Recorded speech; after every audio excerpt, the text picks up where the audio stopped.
Fred, galera, salve! Igris Lacunha aqui, seja bem-vindo a esse canal e queria compartilhar um pensamento, um caso que aconteceu comigo há muito tempo e que isso possa servir de reflexão para você, para seus amigos, conhecidos, etc e tal. Bom, há alguns anos, eu chuto ali para meados de a cada 2015, 2016, eu era casado com a mãe da minha filha caçula. Seria o meu segundo casamento. E um casal de amigos, amigos de muitos anos, tava passando uma dificuldade, passando uma necessidade. O meu amigo dessa circunstância, né, até então, era o que eu acreditava. Ele acabou ficando desempregado e tal. Ela também estava tendo dificuldade de arrumar serviço na época devido à idade dela. Ela ainda tinha menos de 18 anos. E devido à circunstância, eu acabei, eles pediram se dava para poder ficar uma semana em casa, coisa e tal. Aí eu falei, ó, vamos fazer o seguinte, pode vir, pode vir. Ele fazia um bico com o tio dele tinha uma gráfica, tudo e tal. E aí o que que ocorre? Falei, pode vir, fica aqui o tempo que precisar, porém, dá uma ajudada na parte da mistura, entendeu? A parte da internet, porque ele também usava e tal, etc. Falei, até você conseguir se organizar para poder estar alugando uma casa. Nessa brincadeira que eu presumi que fosse durar estourando algumas semanas ou no máximo um mês, isso aí acabou durando cerca de 6 meses, aproximadamente. E era assim, quando chegava os dias de pagamento, ele sumia. Saía sexta-feira, ele ligava para ela começou a fazer um bico, ele ligava para ela, falava que ia encontrar ela num determinado lugar. E aí ele saía, passavam a sexta, o sábado e o domingo. Quando vinha na segunda-feira, eles voltavam para casa. Aí eu ia cobrar a parte fui cobrar a parte da internet e a parte do que eles haviam consumido. Ele, não, é que, caramba, é que acabou havendo uma necessidade, eu acabei recebendo pouco, meu tio não pagou inteiro e tal, etc, blá blá blá. E aí o que que eu fiz? Beleza, relevei e falei, não, durante a semana você pega com ele o restante e traz aqui pra gente estar cumprindo conforme o combinado. Ocorre que assim, eu comprava as coisas, colocava em casa, aquela mistura que normalmente iria durar entre eu, minha esposa, minha filha, na época que iria durar em torno de uns 15 dias, não estava chegando a uma semana. E ajuda, que era bom, nada. O cigarro dele nunca faltou. Ele fumava aquele Marlboro, né? Então, o cigarro dele nunca faltou. Em hipótese alguma ele ficava sem o cigarro. Sempre chegava com uma latinha de cerveja na mão. E aquilo foi começando a me engasgar. Foi começando a dar aquela coisa ruim e tudo. Até que um dia eu cheguei na pessoa, né? E botei contra a parede. Falei, pô, irmão, a gente fez um acordo, de acordo com a sua situação. Você tá trabalhando, você não tem um emprego registrado direitinho, mas você tá trabalhando com o seu tio. E pro seu vício não tá faltando, mas você não tá cumprindo a sua parte. E além de não tá cumprindo a sua parte, vocês consomem. E não é pouco, porque vocês são dois adultos. Então, vamos chegar num acordo, porque tá estranho, tá esquisito, vai acabar estragando a amizade por nada. Aí o pai falou, não, o dia que eu for receber e tudo tal, definiu uma data, tudo falando que ia trazer. O valor que ia estar acertando, o que estava atrasado e o que já estava para chegar do próximo mês já. Moral da história, você chegou? Ele também não. Porém, ela estava numa vergonha tão grande que ela já não conseguia mais olhar na minha cara. Às vezes, quando ela chegava, tudo tal, falava, opa, boa noite, tal, tudo. Sabe, você via que a pessoa tava, não tinha onde enfiar a cara. Não tinha mais onde colocar a cara. E a minha ex-esposa começou a me cobrar, começou a bater de frente comigo com isso aí. Falou, mas pô, você foi, maior confiança, eu concordei com você e tudo tal. E aí o que que aconteceu? Eu fui cobrar eles novamente. E o que que acontecia? Quando eu cobrava, simplesmente saía, sumia uns 3 dias, depois voltava. Até que chegou uma hora que eu cansei. A hora que eu cansei, eu peguei um dia, eu mandei mensagem pra ele, peguei e falei pra ele, olha, hoje quando você chegar a gente vai ter que entrar no acordo. tô esperando você. Só que por alguma razão ele não conseguiu falar com ela, ela chegou. Quando ela chegou, eu botei ela contra a parede. Entendeu? Quando eu falo botei contra a parede, eu falo no sentido de... pô, o que tá acontecendo? Nós tínhamos um acordo. O acordo era esse. E nenhum dos dois está cumprindo. E os dois estão trabalhando. Os dois. Deu um ruim lá na casa, por N fatores, tudo bem. Eu até entendo. Mas não é justo. Não é justo o que está acontecendo, porque além de vocês não cumprirem com a parte de vocês, vocês consomem, vocês tomam banho demorado, vocês sujam, vocês geram trabalho, serviço, geram sujeira e tal, etc. Até a hora que ela pegou e falou, olha, Igris, não leva mal o que eu vou te pedir, mas que fica aqui. Na verdade, quando eu vou receber, ele não deixa eu pagar. Falei, como assim? Não, ele fala que ele vai pagar e tudo. Aí ele pega e fala, vamos pra casa da minha tia, vamos pra casa da minha mãe, vamos pra casa da minha irmã, que não sei o que e tal, blá blá blá blá blá blá, etc. E acaba não deixando eu pagar, mesmo eu querendo pagar.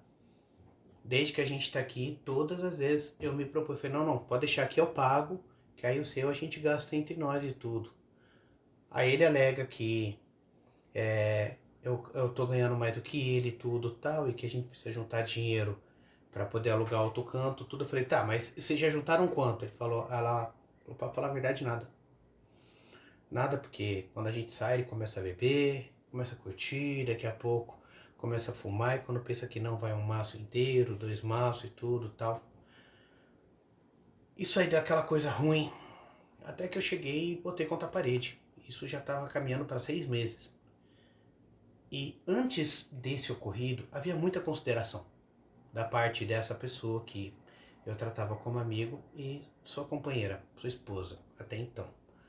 Que inclusive ficaram juntos por alguns anos. Mas o que ocorre? Chegou uma hora que eu botei contra a parede, quando eu botei ele contra a parede, ele falou que dentro de uma data X, de alguns dias ele estaria saindo, que até porque ele já estava vendo uma casa, que não sei o que e tal, blá blá blá, etc. Falei, tudo bem, beleza. O que aconteceu? Quando eles foram embora, bateu a data, eles foram embora, não se deram o trabalho nem de limpar o armário, a bagunça que eles geraram. O armário que eles estavam usando, eu fui limpar o armário, tudo para poder guardar outras coisas. Quando eu fui mexer lá, eu vi um monte de etiqueta. Etiqueta de lingerie, etiqueta de calça, de roupa, um monte de coisa, tudo. E só coisa cara. Só coisa cara.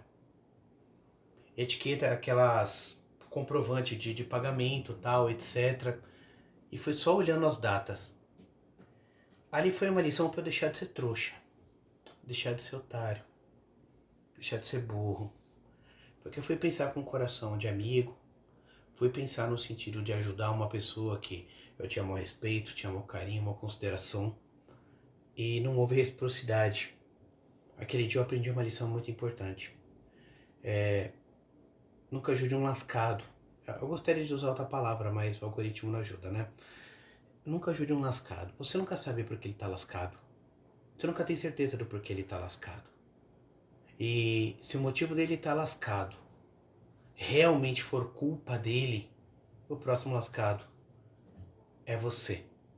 Eu já vi muitas histórias parecidas que poderia ter acontecido comigo. Dele ter tentado se relacionar com a minha ex-companheira.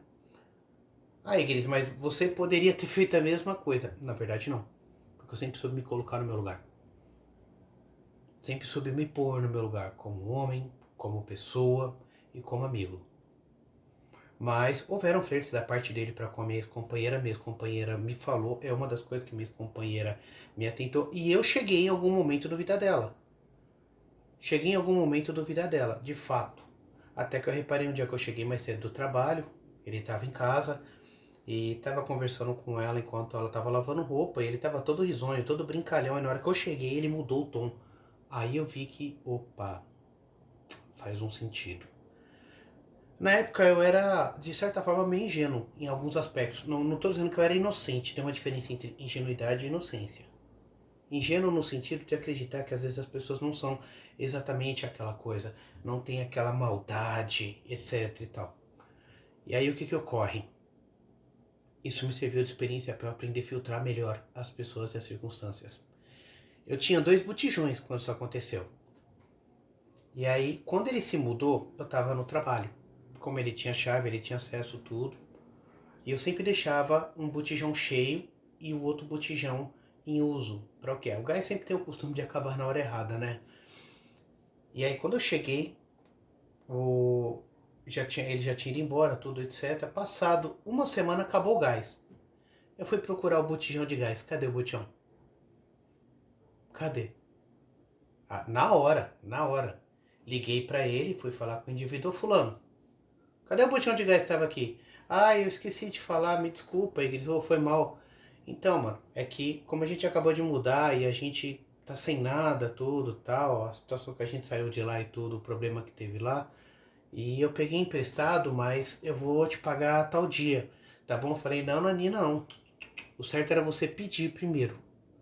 Não, mas é que eu sei que se eu fosse pedir, você não ia arrumar. Eu falei, não, sabe o que eu ia fazer? Eu ia tirar o que tá em uso, entregar para você usar, quando você comprasse o seu, você devolver o botijão. Você usar o gás que tem nele ainda e devolver o botijão. Mas não, você sentiu no direito de pegar o botijão cheio, não avisou nem nada.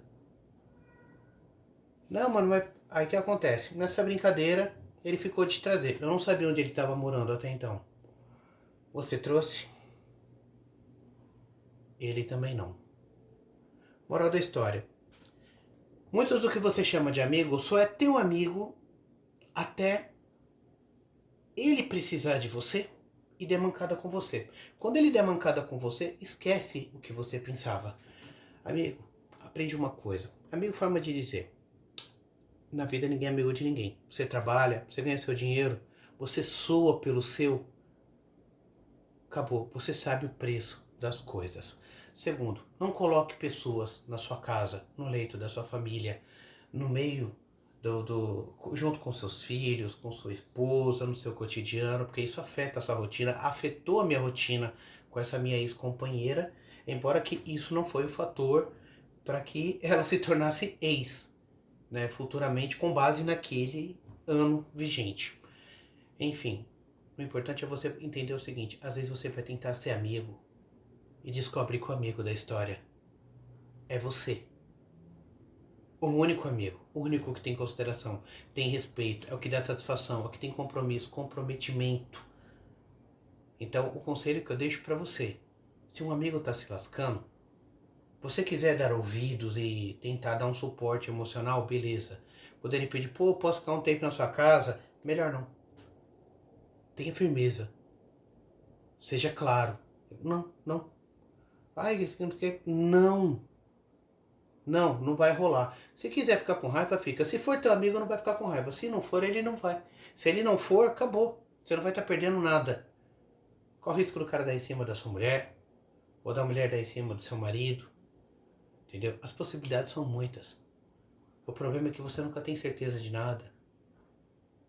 Na época não me passou pela cabeça que ele poderia inclusive ter mexido com a minha filha, o que, graças a Deus, não aconteceu. Mas poderia ter acontecido. E até coisa pior. Hoje, com o nível de conhecimento que eu tenho sobre muitas outras coisas que acontecem na atualidade, jamais eu repetiria tal ato. Jamais, se eu pudesse, eu voltaria no tempo e dava uns tapas no Igris daquela época.